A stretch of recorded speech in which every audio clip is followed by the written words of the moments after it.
Rebonjour à tous, enfin je devrais dire même bonsoir, il est 20h32, voilà, nouvelle petite vidéo-réponse en électricité. J'ai une personne qui m'a demandé en fait si pour un homme qui serait sur une ligne électrique, est-ce que ça aurait les mêmes conséquences pour l'oiseau, c'est-à-dire qu'il ne se fait pas électrocuter. J'avais fait une vidéo il y a quelque temps là-dessus, alors il faut savoir pour un homme c'est la même chose. Ce qu'il y a, simplement, tout dépend un petit peu sur quelle ligne vous êtes. Si maintenant vous grimpez sur une ligne 400 000 volts, là, sans, je vais dire, combinaison en fil d'argent, sans protection adéquate, vous risquez quand même de vous faire avoir.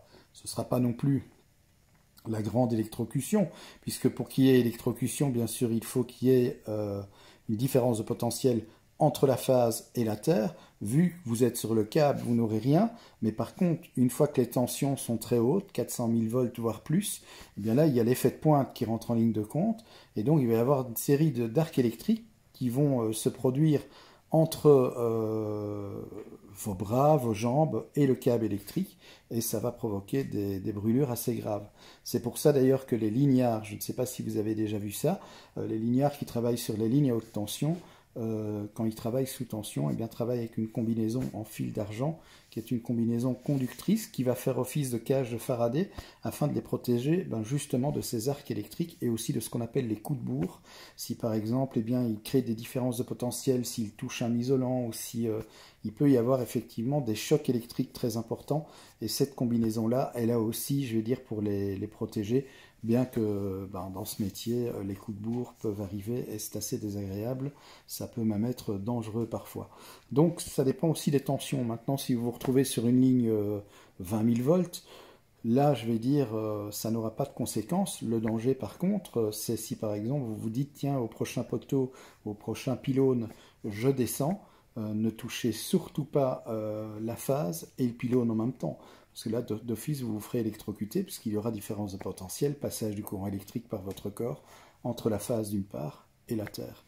Donc la différence de potentiel, c'est plus ou moins 11 500, 12 000 volts entre phase et Terre. Donc voilà, une tension largement suffisante pour malheureusement vous tuer. Donc de toute façon, la règle d'or, surtout les lignes électriques, vous ne vous en approchez pas. Si vous voyez lors d'une tempête ou s'il y a eu un gros orage que vous voyez un câble haute tension, un câble basse tension même, ou un câble 20 000 volts HTA, surtout la règle d'or, vous ne le touchez pas et vous ne vous en approchez pas.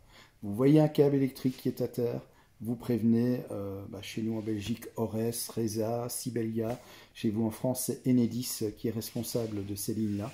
Si c'est un câble d'une tension plus importante, genre 220 000 volts, 70 000 volts ou 400 000 volts, là en France c'est RTE qui gère le réseau haute tension. Chez nous en Belgique c'est Elia.